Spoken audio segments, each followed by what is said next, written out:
लहान मुलांना जबाबदारी आणि काळजी घेण्याची सवय कशी लावायची? आपल्यालाही हा प्रश्न पडतो नाही का? तर आज आपण याच विषयावर बोलणार आहोत आणि बघणार आहोत एक सोपी पण खूप परिणामकारक पद्धत. गंमत म्हणजे हा प्रवास काही मोठ्या मोठ्या शिकवणीतून नाही, तर एका अगदी साध्या रोजच्या कृतीतून सुरू होतो. मैत्री बालमनाशी या मार्गदर्शिकेतून घेतलेलं हे एक मुख्य तत्व आहे. आणि खरं सांगायचं तर हेच वाक्य आपल्या आजच्या संपूर्ण चर्चेचा पाया आहे. तर मग ही इतकी साधी वाटणारी कल्पना लहान मुलांच्या विकासासाठी इतकी प्रभावी का ठरते? चला तर मग बघूया हे नक्की कसं काम करतं. नाही, ही गोष्ट फक्त एक स्वच्छ खोली मिळवण्यापुरती मर्यादित नाही. याच्या मागे खूप मोठा विचार आहे. जसं आपण इथे बघू शकतो, यातून आपण मुलांमध्ये 3 खूप महत्वाच्या गोष्टी रुजवतो: नीटनेटकेपणा, स्वावलंबन आणि शिस्त.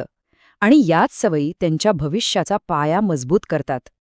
आता इथे बघा किती छान पद्धतीने दाखवलंय की मुलांच्या वयानुसार हा दृष्टिकोन कसा बदलत जातो.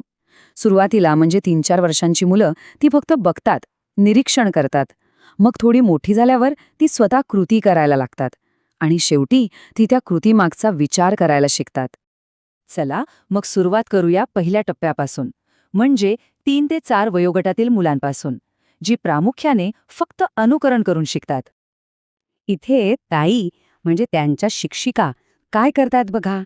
त्या चपला ठेवण्याच्या जागेवर चपलांचं चित्र लावतात. किती सोपी आयडिया आहे.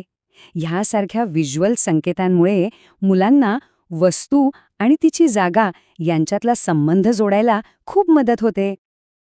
आणि हीच गोष्ट आणखी पक्की करण्यासाठी एक रोजची सोपी कृती आहे, माझी बाटली. यात मुलं रोज स्वतःची पाण्याची बाटली तिच्या ठरलेल्या ट्रेमध्येच ठेवतात. रोजच्या सरावाने ही सवय अगदी पक्की होऊन जाते.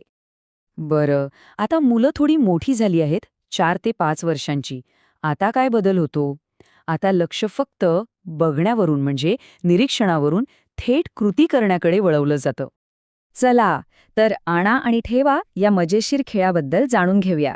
ही साधी आवराआवरची गोष्ट एका आकर्षक खेळात बदलते. ताई एका मुलाचं नाव घेतात, त्याला एक वस्तू आणायला सांगतात आणि मग ती परत जागेवर ठेवायला सांगतात. यातून सूचना पाळणं आणि वस्तू जागेवर ठेवणं दोन्ही गोष्टी साध्य होतात. आणि हाच नियम खेळताना सुद्धा लागू होतो. खेळ झाल्यावर काय? खेळ आटोपूया. या कृतीतून हे स्पष्ट दिसतं की खेळण्याचा वेळ संपल्यावर सगळी मुलं एकत्र येऊन खेळणी जागेवर ठेवतात. एक प्रकारे सांघिक कार्याची ही पहिली पायरी आहे. आता आपण येतोय सगळ्यात मोठ्या गटाकडे, म्हणजे 5 ते 6 वयोगटातील मुलांकडे.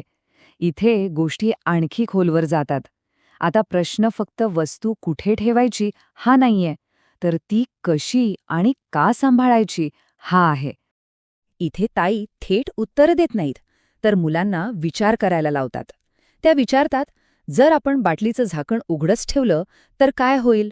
अशा प्रश्नांमुळे मुलांना त्यांच्या कृतींच्या परिणामांबद्दल विचार करायची सवय लागते.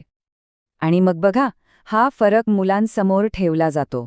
अस्तव्यस्तपणा आणि नीटनेटकेपणा यातला. वस्तू फेकल्या तर काय होतं? त्या हरवतात, तुटतात. आणि नीट ठेवल्या तर त्या वेळेवर सापडतात, जागा छान दिसते. हे फायदे तोटे त्यांच्या अगदी सहज लक्षात येतात. आणि या जबाबदारीला अजून ठोस स्वरूप देण्यासाठी एक मस्त ॲक्टिव्हिटी आहे, वर्ग माझा जबाबदारी माझी. यामध्ये काही मुलांना स्वच्छता मंत्री बनवलं जातं. ते मग त्यांच्या मित्रांना वस्तू जागेवर ठेवण्याची आठवण करून देतात. किती छान कल्पना आहे. तर मग या सगळ्या वेगवेगळ्या ॲक्टिव्हिटीजमधून नक्की काय साध्य होतं? याचे मोजता येण्यासारखे परिणाम काय आहेत? तर जसं आपण या तक्त्यामध्ये पाहू शकतो, आपल्याला एक स्पष्ट प्रगती दिसते. सुरुवातीला 3-4 वर्षांची मुलं फक्त त्यांच्या वस्तू ओळखायला म्हणजे त्याबद्दल जागरूक व्हायला शिकतात.